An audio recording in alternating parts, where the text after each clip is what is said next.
Hi everyone and welcome back to Beautiful British English. Now in today's lesson we're going to take a look at using some indefinite pronouns, and I've got a little chart on the board behind me which I hope will make using and understanding some of these indefinite pronouns a little bit easier.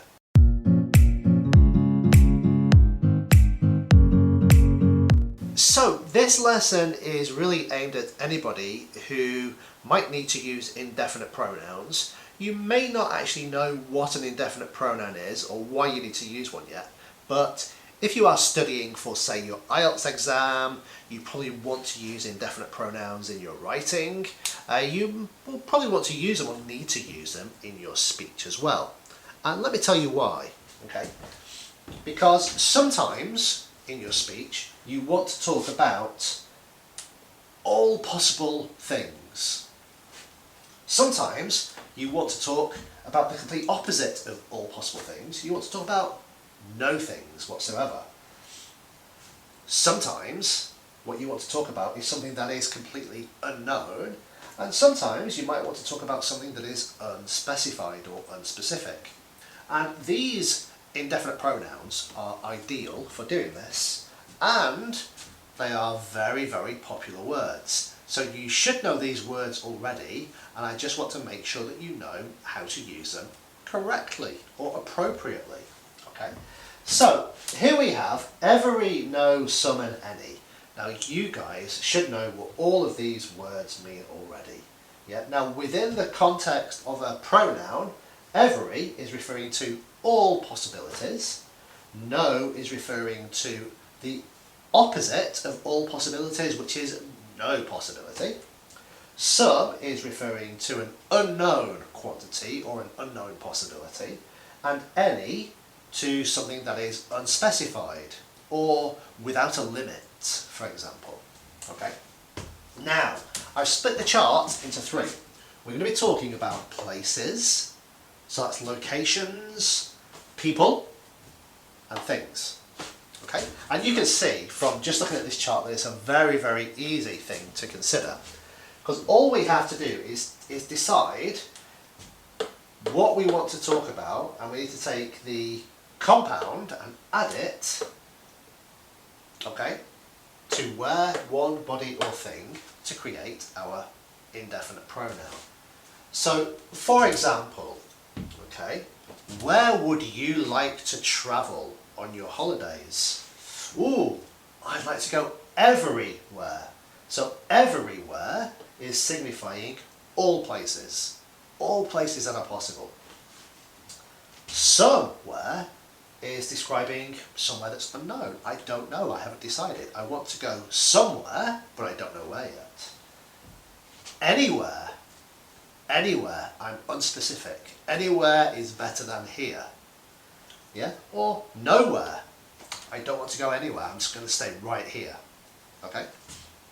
So everywhere, nowhere, somewhere, or anywhere. And the same rule can be applied to people and to things. You can talk about everyone or everybody, which is all people possibly. You can talk about no one or nobody. You can talk about someone or somebody, so an unknown person or people, or anyone or anybody, unspecified. Same with thing. You can have everything, nothing, something, or anything.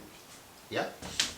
So the key here really is understanding every, no, some, and any, and then just adding the compound to where, one, body, or thing to decide what you're going to describe. Yeah? Now, I must admit, this is a very, very simplified way of thinking about your indefinite pronouns. And these are not by any means all of the indefinite pronouns that exist in the English language. Okay? But I want you guys just to start thinking about these indefinite pronouns and working on getting these correct. Yeah? Now, in terms of using these indefinite pronouns correct, a few rules that you do need to know. First of all, you can use these indefinite pronouns in your sentence as either a subject of the sentence or an object of the sentence. So from your grammar, you know that in your grammar books, you will know that a sentence has a subject, a verb, and an object. So these indefinite pronouns, all of these indefinite pronouns here today, can be a subject or an object in your sentence. If you are using any of these indefinite pronouns as a subject in your sentence, they all take the third person singular verb form. Okay? So everyone is, everybody is, nowhere is, somewhere is, anywhere is. Okay? So it doesn't matter whether you're actually talking about singular places, locations or things, or plurals. They all take the third person singular form. Okay?